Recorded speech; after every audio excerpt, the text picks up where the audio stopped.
Baking to spread holiday cheer. Students in the Youth and Government class at Beaufort High School are making and selling tasty treats for their community service project. The students decided to get cooking in the kitchen to raise money to purchase gifts for kids in need during the holidays. We wanted to get together and make a community service project that really meant something to the community as a whole, and not just our high school.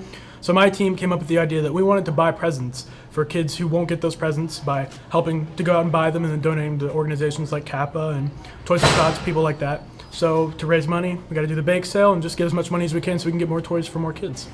All week, youth and government students will be selling brownies, cookies, and other sweets they have baked in school. The students say they're excited to give back to children in the community. I feel like there's a lot of ways to better our community, and if you could do something that could benefit like where you're from and make people like in general just happier, why wouldn't you? This community is a very big deal to us, and growing up here it's a big deal because there's so much to do, and they give back to us in so many different ways, not only with their education but with fun activities that go on all the time. So it really feels good to give back to the kids and the organizations that want to help make this town a better place. The students plan on buying and donating the toys December 15th. At Beaufort High School, Ron Lopes, Beaufort County School District. You might want to leave a little bit more space.